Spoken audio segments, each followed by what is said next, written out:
Gusto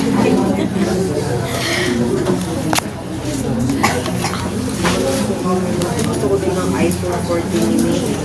Pero palit-palit tayo. Sige, may lupa. Ito kay May.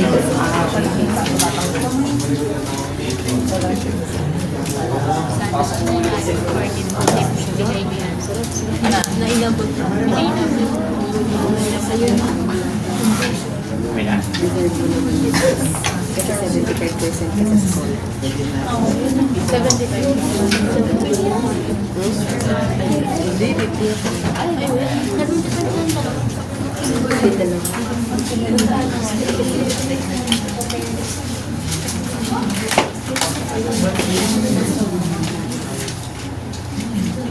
Itapis ko.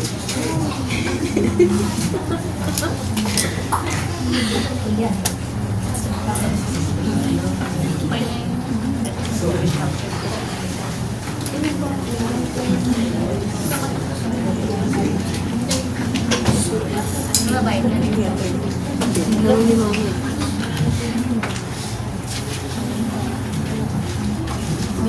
Siguro, gusto mo ka daw. Sana naman.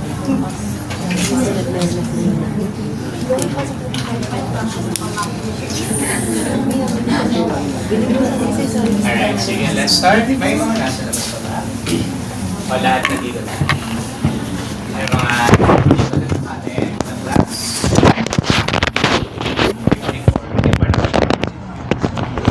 May mga alright, anyway, gusto nyo yung Science, Technology, and Society. Orientation week na tayo. I believe meron tayong online, correct?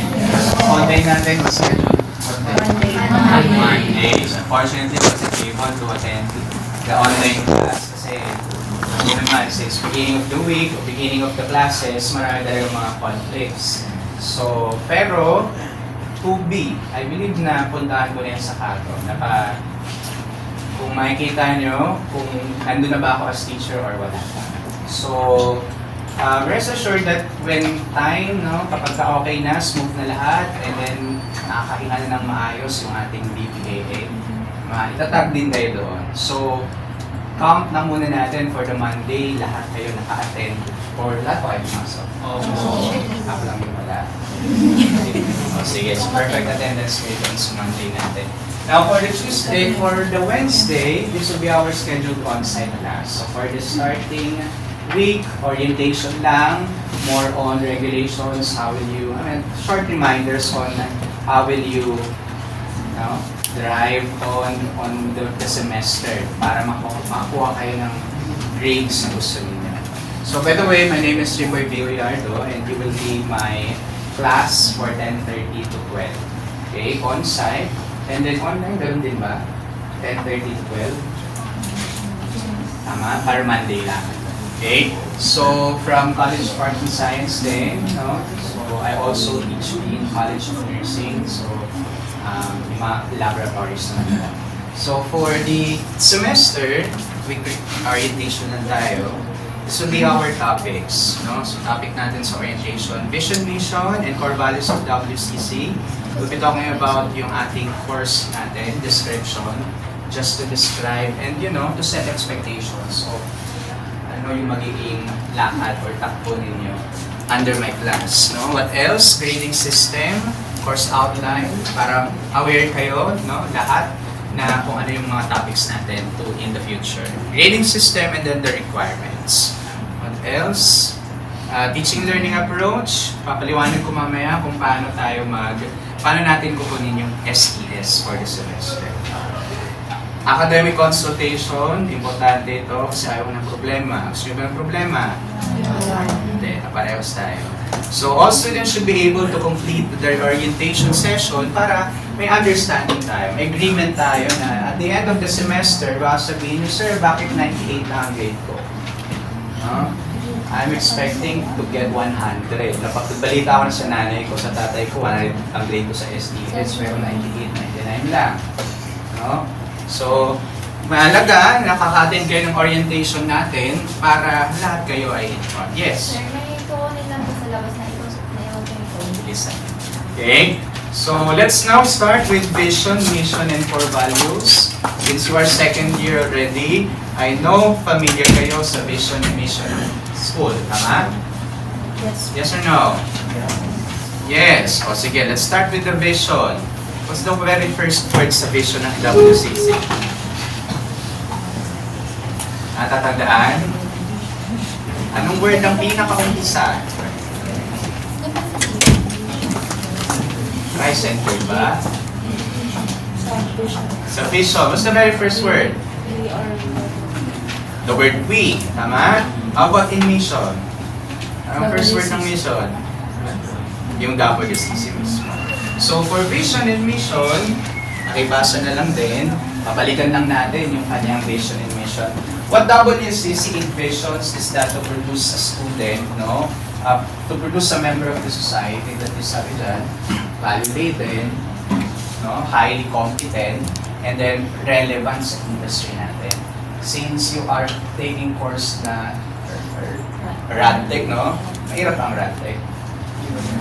Parang hindi ka nahihirapan sa RadTech. Hindi naman mahirap, hindi ba mahirap? Sa RadTech. Slide lang. Okay, so as of now, so far hindi pa mahirap. Now, for what WCC envisions is to produce yung quality ng mga RadTech, no? Members, ang community ng RadTech dito sa Philippines, not just the Philippines but globally as well, na highly competitive, no? Not just highly competitive, but there's value instilled sa mga students or sa graduates ng WCC. No, ayun yung goal, yun yung ini-envision ng World City College. Now, when it comes to mission, to acquire, attain this certain vision para makuha nila yung natin yung vision na yan, makisakatuparan, no? In Tagalog. Ito yung mga dapat gawin ni WCC, no? Together with so many stakeholders, not just the faculty, not just the community dito sa hospitals, yung mga partners na tutulong sa inyo, no, to develop and make you ready, no, before graduating in next 2, 3, 4 years. How many years? Next 2 years or so, diba? So, by providing quality service, no, in all aspects, in education, in your experience here at WCC, mata-target, no? Yan yung objective ng WCC para makuha natin yung visions natin. Now, for yung core values, we have 5: Christ-centeredness, servant leadership, excellence, diligence, and integrity. There are so many ways on how you can manifest these core values, correct? Pag sinabing Christ-centeredness, hindi naman dahil you are so prayerful, nag-devotion ka, you are considered to be a person who's having this kind of core value. In so many ways, pwede mo siyang maipakita. Correct? Ano ba? Yung servant leadership, there are times na you are required to step up as leader. Diba? Hindi maiiwasan yun. Correct? Not just in school, pwede rin sa labas, pwede rin sa outside of the school community. You are asked to step up, to stand, to be a leader. And most of the time, you're also required to ask to follow. Okay? And so skills, attitude, the right attitude to do that is, you know, yung servant and leadership. Excellence, the quality of being outstanding. Ito ay nakikita naman sa quality of task. Since academics kayo, since klase ito, makikita ko yung quality of being outstanding nito sa mga performance or outputs na ibigay sa akin. No? Hindi ko nasasabihin na, nanalo ka sa something na competition na ito. Hindi naman related sa SDS. Congratulate lang kita, pero hindi ko yung grade-an. Okay? Grade lang kita sa mga outstanding works and outputs or something. Diligence, integrity. Diligence, be diligent when it comes to your work, with your study habits, please. Integrity also, very important, na build that sense of initiative, no? Magkaroon kayo ng initiative sa sarili ninyo na not because na kayo ay naimbitahan ko sa grade consultations, no? yun lang yung time na mag-aaral kayo, magpupursige kayo sa pag-aaral. Okay? Build that kind of, that sense of initiative sa inyo na kahit hindi kayo sabihin na mag-review, hindi kayo sabihin na magpasa on time, but before the deadline, kayo na mismo yung mag-see to it sa sarili ninyo na nasusunod niyo yan. No? I-set ninyo yung inyong goals. No? Para meron kayong goal, set ninyo yung standards ninyo, that will be your guide or that will serve as your anchor moving forward. Question for Valis Plan. Pag may tanong huwag na, sarilinin nyo na lang. Okay? Sige, course introduction tayo, mahaba to. Sino pwedeng magbasa? Gusto ko with emotions. Ayan. Kayong dalawa. Parehas sabay kayong dalawa. This interdisciplinary course deals with interactions between science and technology and social, cultural, political, and economic contexts that shape and are shaped by them. It engages students to confront the realities brought about by science and technology in society. Such realities pervade the personal, the public, and the global aspects of our living and are integral to human development. Scientific knowledge and technological development happen in the context of a society with all its social, political, cultural, economic, and philosophical underpinnings. This course seeks to instill reflective knowledge in the students that they are able to live the good life and display ethical decision-making in the face of scientific and technological advancement. This course includes mandatory topics on climate change and environmental awareness. Alright, so yung course introduction natin, it's kumbaga summary ng outline natin.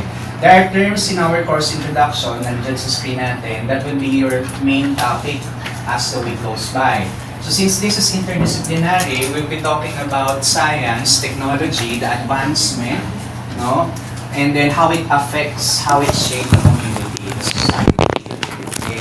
Since we're talking about advancement, we're also going to dive also doon sa past, no? How it evolved from ancient type of science to the science of the modern day.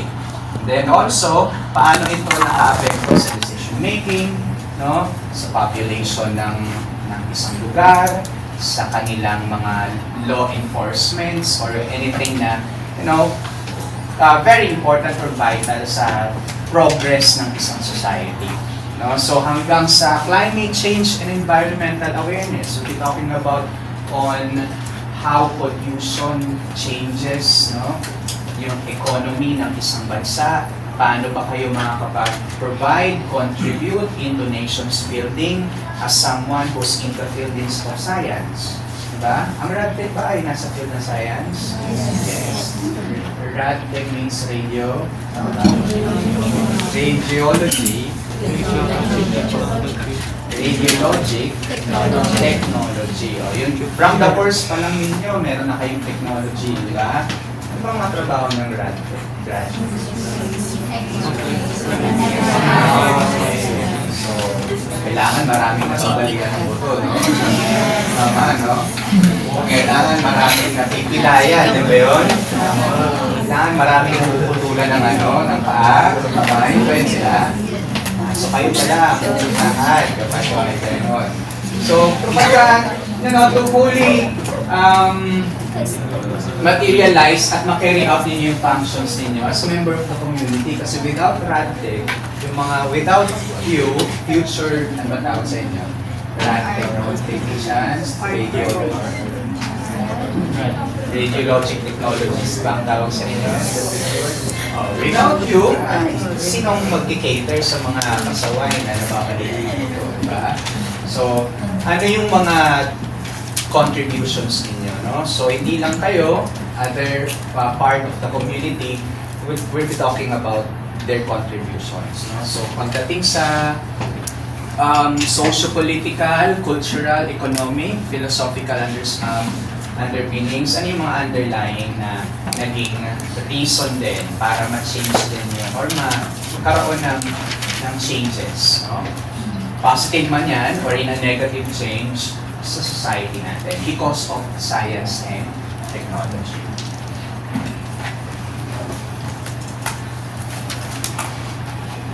So again, interactions with science and technology in social, cultural, political, and economic context. These are the highlights of your course introduction. Also, we'll be talking about how to confront realities of society and science and technology. Diba? Right now, I believe siguro lahat kayo nakapag-consult na sa AI. Tama, di ba? Simple questions, assignments, lahat ng mga tanong ni Prof. Just one click away, correct? Sometimes hindi nyo na ini-edit kung ano yung nilabas, paano yung binigay sa inyo ni chat, GPT, o sinong AI man yan. Yun na din yung pinipost dito. Kaya sometimes, I ask you guys kung paano nyo ba, let's say, ang ganda ng kanyang, ang ganda ng kanyang phrasing, very life is very much kasi parang nakit niya talaga yung gusto ko marinig o makuha doon sa tanong ko. But sometimes, so pag tinanong ko na, okay,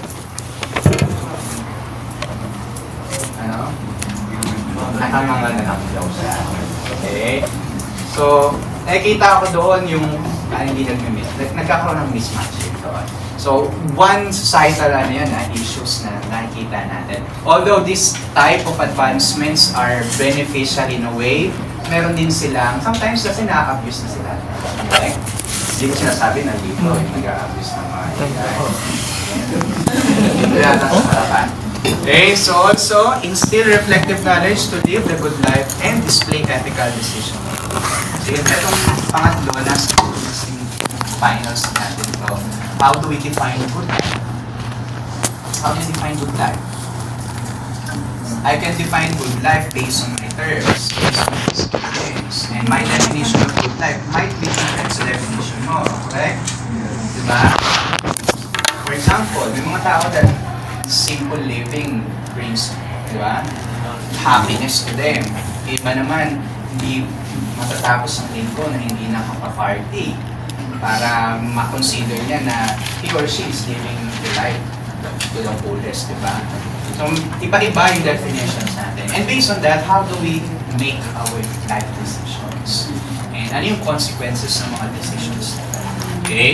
Also, scientific connected pa rin siya.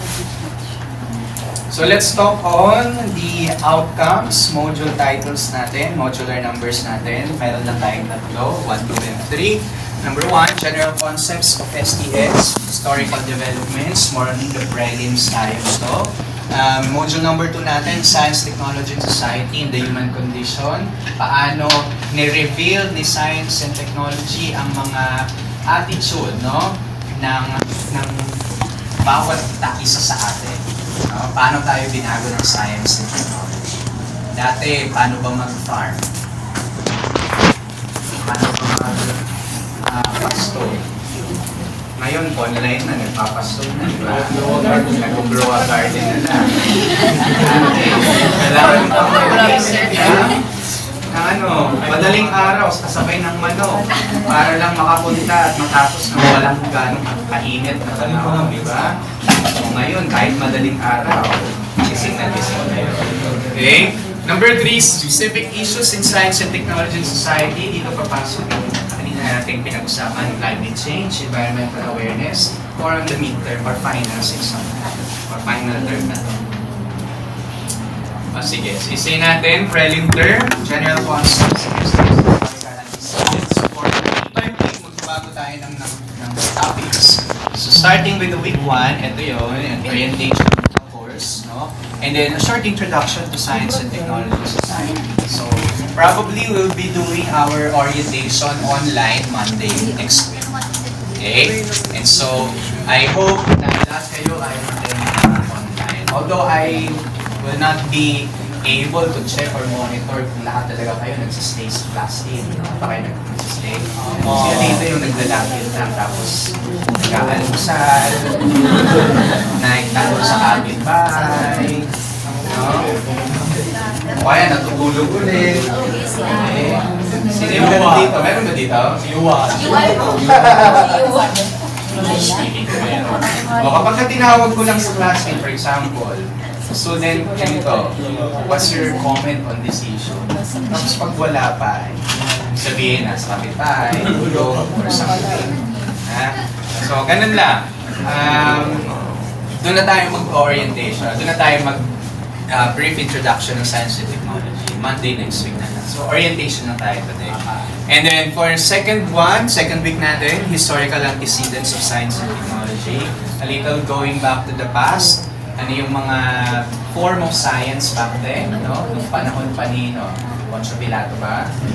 Then, mga panahon ng heavenly bodies are, being introduced in the science community. Kapanahon nila mga Democritus, panahon ng mga scientific minds na nagbigay or brilliant minds na nagbigay ng mga contributions, not just in philosophy, but in science community as well. Third module natin, or third week natin, will be about intellectual revolutions in society. So, titingnan natin per period. Ano yung, at the end, ano sabi nila? End of an era. Diba? Alam niyo yung term na yun? End of an era means a change, a very vital change na nangyari, that it changes the way the community looks at an object or at something. So, dito tinignan natin, ano ba yung industrial age, ano ba yung computer age, anong type of science ang available sa mga ages na yan. And then, last for the prelims will be about science and technology in nation building. Pag-uusapan natin dito yung mga science na, say for example, since nation building ito, let's focus on the Philippines. Paano ba nag-evolve ang science dito sa country natin? And we will do this per term ng mga pangulo. For example, kay Aguinaldo, anong science pa meron tayo that time? May iPhone 16 Pro Max na ba? Noon. Si Aguinaldo ba ay nakikipag-chat na that time? Available na ba yung site ni Tulfo that time? Okay? So, titingnan natin yun kung paano nag-evolve yung community natin as science, as a nation with science and technology. For the midterm assessment task naman, ito yung ating mga gagawin. No? Some dito ay binago ko, depende sa availability ng topics natin. Now, for the midterm science concepts or science topics natin, that's gonna be week 7 to week 11. So notice, 5 and 6 wala. Bakit kaya? Intrams, college week, whatsoever, kung anong week pa yan. Also, nandyan din sa exam. Okay? Nandyan yung favorite week. Okay? And then after that, week 7 tayo, technology as a way of revealing. And then, more on decision making na to. Human flourishing in progress and the development. The good life. When technology and humanity cross, and why does the future not need us? Can you comment on that question? Week 11. Does the future really don't need us? Di ba tayo kailangan sa future?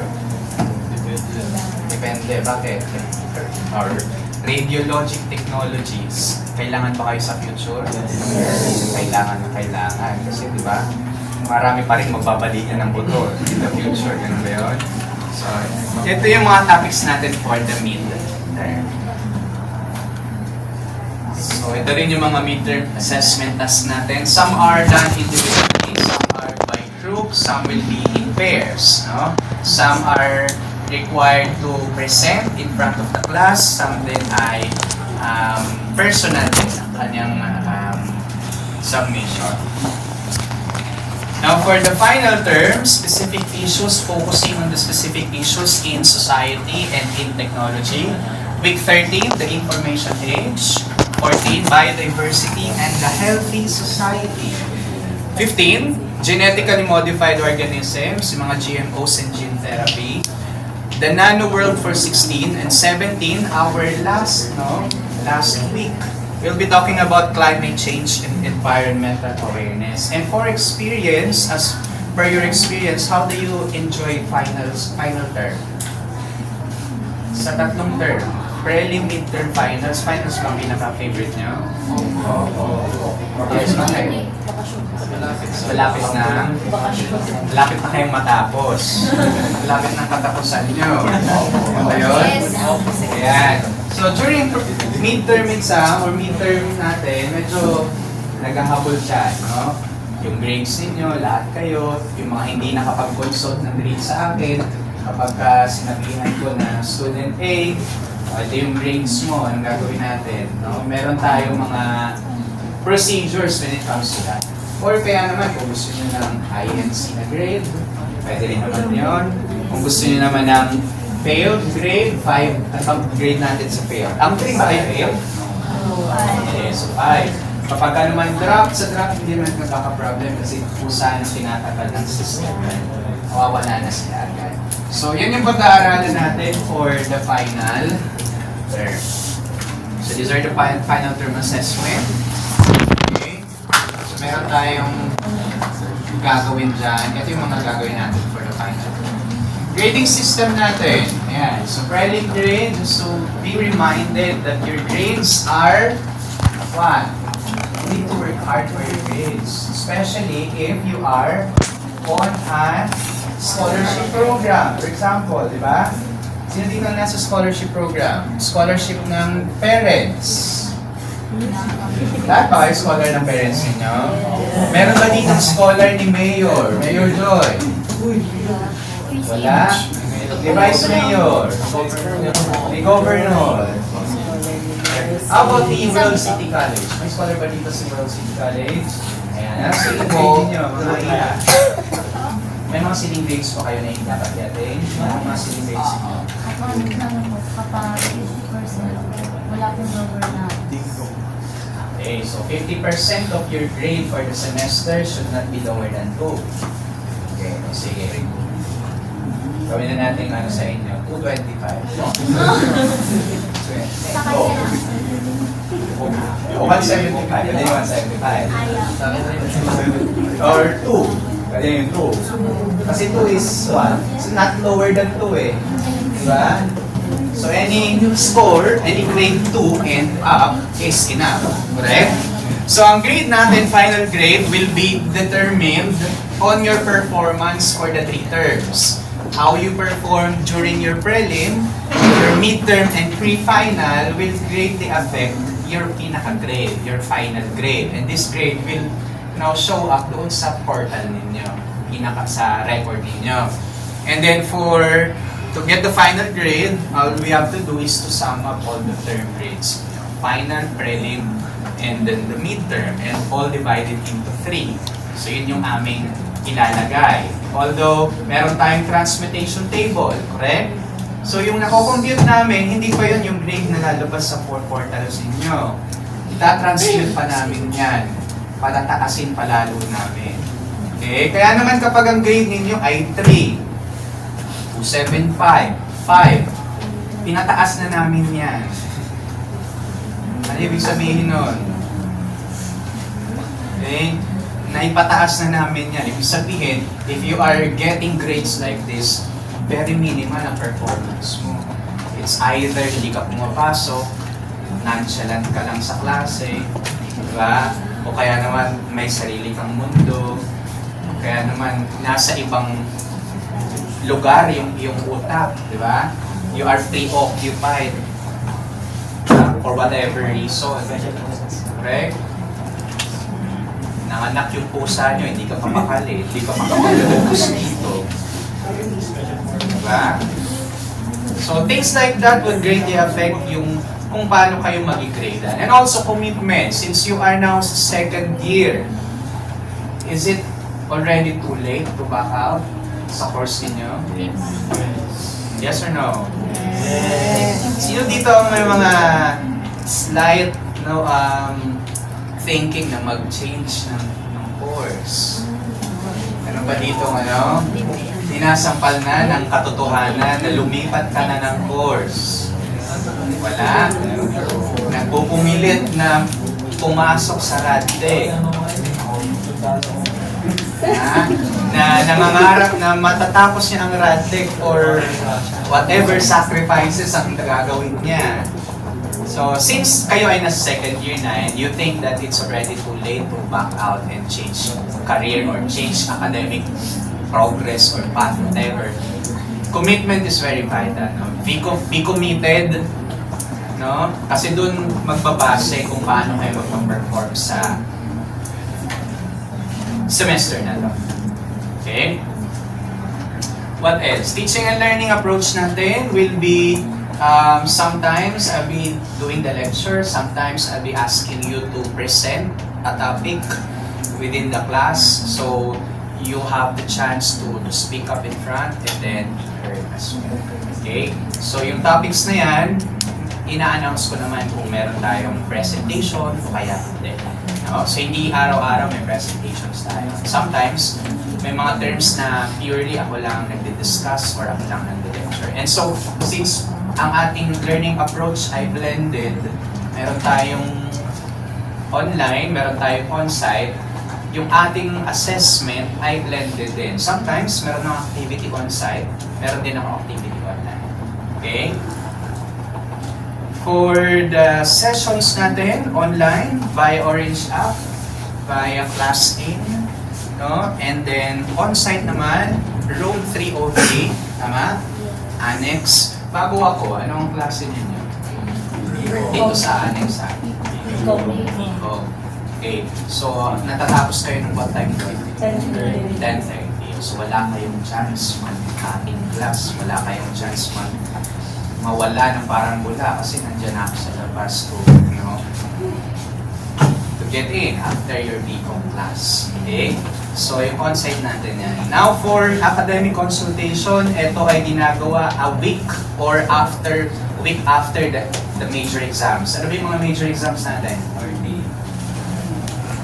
Major exams natin, tatlo, prelim exam, midterm, and finals. Yung mga exam na to, makinig, ay so very special that when you're not able to take this, automatic INC ka. Diba? Alam niyo ba yun? Hindi niyo alam? Or alam? Alam niyo yan dapat, no? So, nagiging INC ang bata sa grade kapag hindi siya nakakuha ng exam, major exam, no? Hindi assignment, hindi quiz, no? May grade ka dyan. Pero kapag kayong tatlong major exam ang wala ka, INC ka talaga. So, meron kayong paraan to change the INC, and that is given only with a limited time. So, a week after the exam, you have to take all the procedures, get a special permit, and then before getting a special permit, coordinate kayo sa akin kung reasonable ba yung pag-absent ninyo. Diba? Ano ba yung mga valid reasons to take the exam? Number 1, namatayan ng kuko. Namatayan ng alin. Okay. For example, if you are in a morning state, no, your family really needs you to be with them. That's only a matter of uncertainty. Hindi naman natin alam na next week, next month, di ba? So, at that very unfortunate events, I can allow you not to take the exam. But, no, giving me the assurance na iti-take ninyo siya a week after the exam. Malinaw? Para hindi kayo ma-INC. Okay? Baka ang mangyari kasi last 2 months pa nawala yung family member ninyo. Tapos ngayon ka lang magkukontak sa akin to take the exam. Okay? Tatanungin din kita, gusto mo na rin bang mawala? Okay? Natatanong ko sa iyo. Now, collaborative groups, individual groups, yun yung mga submissions ninyo. Sometimes you are tasked to do individual accomplishments, collaborative groups din. And so later on, I'll be dividing the class into 5 groups. So, depende sa itsura. Yan yung itsura niyo. Sino yung mga kamukha nyo dito? No? Kasi kapag mga magkakamukha, magkakapareho ang brain cells niyan, no? Brain waves niyan, magkakapareho, magkakasundo kayo all throughout the semester. Walang gulong mangyayari sa grupo ninyo. Okay? So ano ba? Consultation natin, may email, and then may messenger. I prefer email more than messenger. Okay? Online platforms natin, Class-In and on-site. dito din. So yung online consultation natin will only be done every Monday during our class hours. No, Mondays of 10:30 to 12. Kapag natapos tayo ng maaga and then I told you to immediately leave the class in, kung gusto mong makipag-dialogue sa akin personally, no? Kaya through class in or orange app, pwede naman yun. No? Pero that time lang, 10:30 to 12. Now for on-site consultations, ganun din, during my class only. No? Kasi kapag hindi ko oras, hanapin mo ko. No? Magtatago lang din ako, hindi mo ako makakali. Okay? So, malinaw doon. Okay? Walang pupunta sa Dean, ano po schedule ni Sir Riardo? Saan po siya makikita ngayon? Walang ganun. Hintayin niyo ako dito tayo mag-uusap. Okay? Dito ko i-announce sino ang bagsak.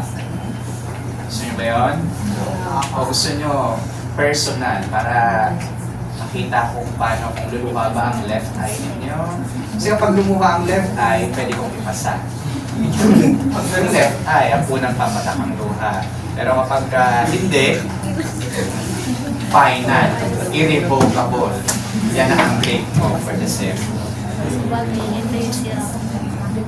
Now, for other things, other matters, yung ating mga rules and regulations, campus rules natin, classroom rules natin, meron tayong mga student handbook available. Nakakuha ba kayo ng student handbook? Online. Pakibasa, pakirevisit yung handbook, no?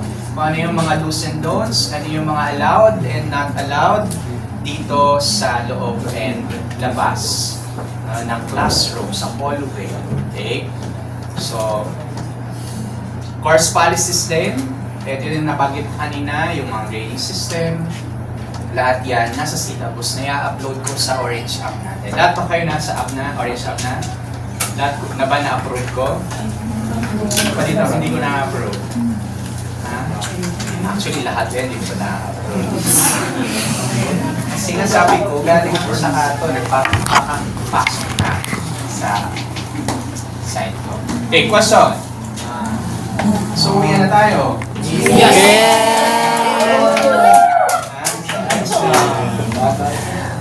Nasaan si Vincent? Ilan kayo lahat, Vincent? Bilangin mo, Vincent.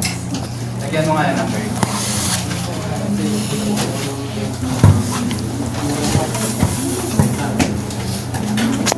Paano mo nalaman kapag in-approve na ako?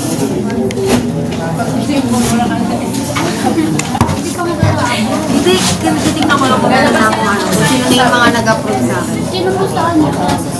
As in, wala pa lahat. Nalaban niya sa ano yun? Sa mga ano. Kuya, alam mo ba, sinabi niya pero na huwag magsabi sa mga. Oo, pinansel ko yung mga kanya. Cancel mo na. Dalawa yan. Ano siya?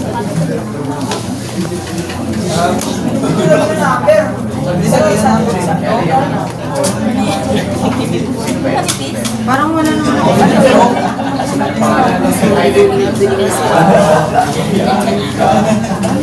Bigyan natin yun.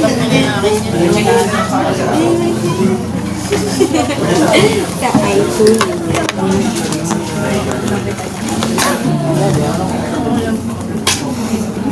May ano dun, photo booth sa loob. Oo. Photo booth yung Wala. Ano ba tapos tayo sa lalaki? May bayad.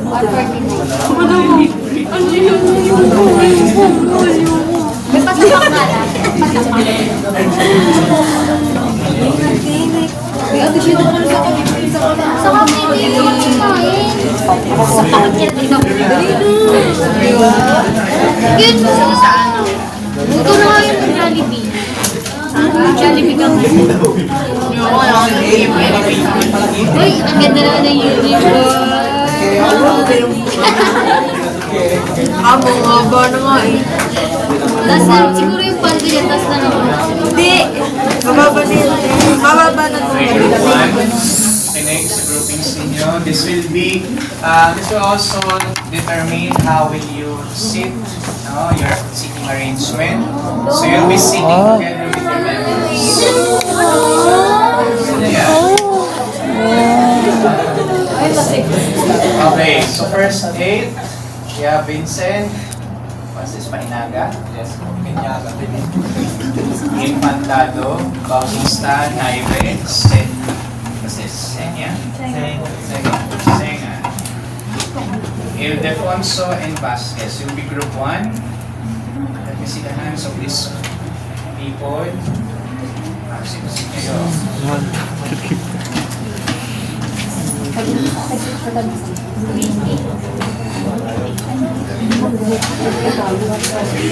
Okay, next group. Palermo, Mangulabnan, Galarpe, Obilio, Ortega. Sir, sino po daw ubil? Sino ba si Obilio? Dalawa.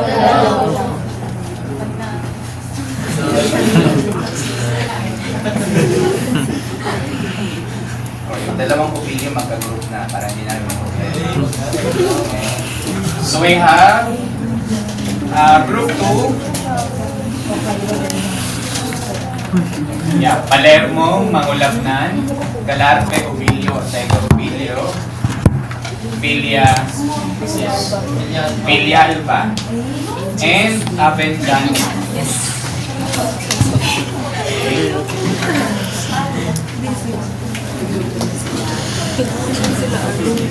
Now for group 3, Mitra. Who's Mitra? Yeah, starting with Mitra, Pulangas, Nolasco, Marungko, Bagita, Pedulia, or Podulia, no? Yuan, Guzman, and Tiangco. Now for group 4, we have Antonio. Who's Antonio? Kamandaw. Epa. Sepa. Mendoza. Recorba. Tolentino. Rivera.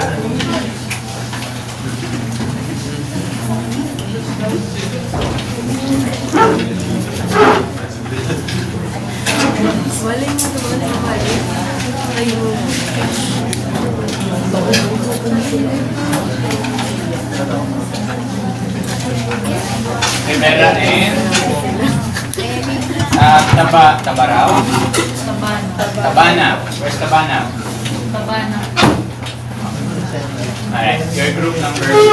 And then the rest, mag-5. So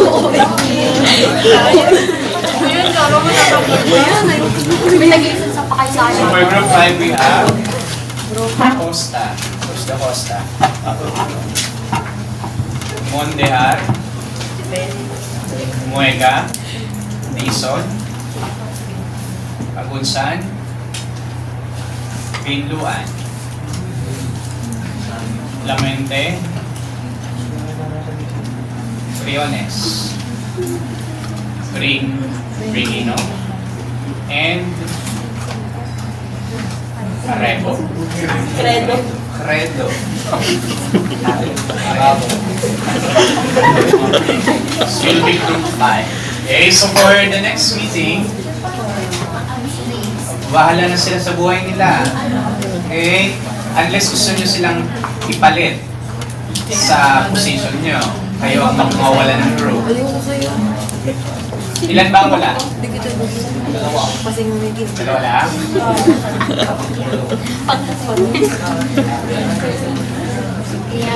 Next time na sila pa magbibigyan ng games. So next meeting natin during on-site, I want you to sit with your members. No? You decide anong particular area ang isasakutin nyo per group para makakasama kayo. Another announcement, instruction for the next on-site natin. Please bring a 1/8 index card color white. So, index card na muna, wala munang nakasulat. Ay, iwan ka nga. Sige. Wait for my instruction on the day ng on-site natin para lahat kayo pare-pareho ng ilalagay doon. So again, what size of index card ang dadalhin natin? What color? White. So kahit anong kulay. No?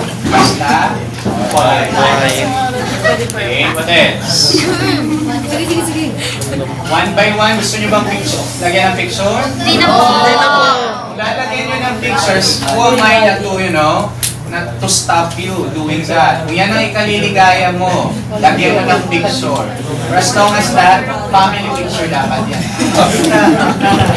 Ibilugan mo na lang kung nasa yan. Okay? O kaya i-highlight mo kung saan ka dun sa family picture. Saka recent family picture hindi yung family picture 10 years ago. Okay, kung nasa elementary ka pa, hindi yun pwede. Any other question? Alright, attendance natin. When it comes to your attendance, makinig, attendance natin online and on-site are very important. So I'll do attendance checking. Sa online, madali. No? Madali rin makaloko sa online ng attendance, correct? So nakikita ko lang kung sino yung nag-log in. No? Kung sino yung palabas-labas doon sa during class natin. Pero on-site, I'll be more into the on-site attendance din natin kasi this time nakikita ko kayo and yung grace period natin, how many minutes? For you to still be allowed to enter the class. 5 minutes? 5 what? Kasi 1.5 tayo. 15. Diba? 1.5 hours tayo, correct? Sige. Kung 10:30 tayo, dapat by 10...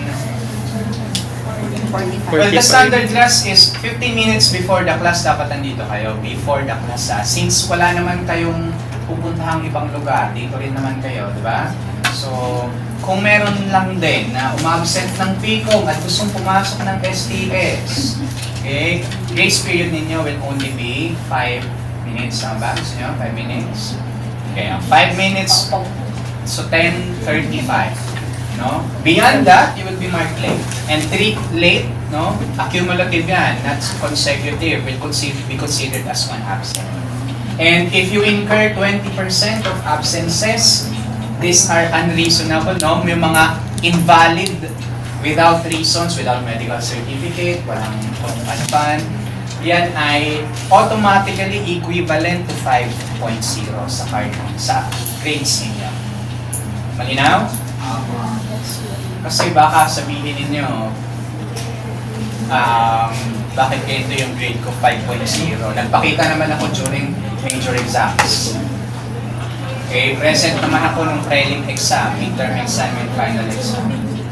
Okay, so importante yung attendance. Kasi attendance is also, will be part of my class standings sa grades. Okay, what else? May tanong pa ba? Wala na? Sige, alam na kung anong gagawin next meeting natin? Sige. During on-site at online class, kahit wala pa ako, pumasok na kayo doon. Okay, kasi baka magkakape pa ako, kaya nasa kapitbahay pa ako. Okay, kaya kung ano pang ginagawa ko, pasok lang kayo sa class in, and then kapag meron time na wala ako, hindi ako makaka-attend pero nasa class ito, may mga recorded presentations naman. No? Very rare naman yung ganung case. Okay, so hopefully, hindi lang tayo magkikita kapag may mga class suspensions. No?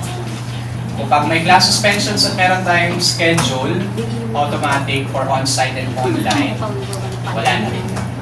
Okay, kung gusto mo pa rin, pumasok, support ka namin. Sino ba naman kami para pigilan ka? Ha? Sayang ba yung baka? Correct? Wala nang tanong.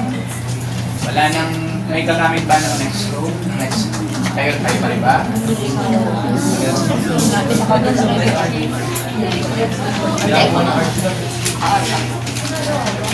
Ay, sige, doon na lang ako mag-aan. Refill sa taas. Sige. Kapag wala ng tanong, I'll be dismissing you early today. So, make sure lang yung arrangement na kukuhan, kada lang makikiwan. Hindi mo na kayo iiyak. Ay, oo nga pala. Bakit ako sinisigawan? Wait lang! Oo! Ay, sabi ni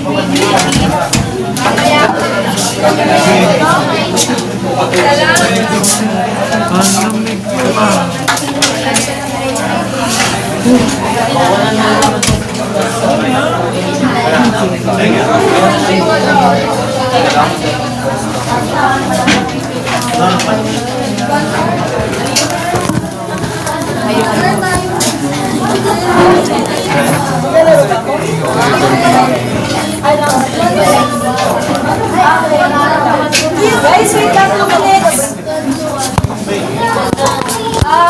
Nakihingi na kasi ng list for players for college week. So anyone interested, reach out na lang so mapasok namin. Si Desen.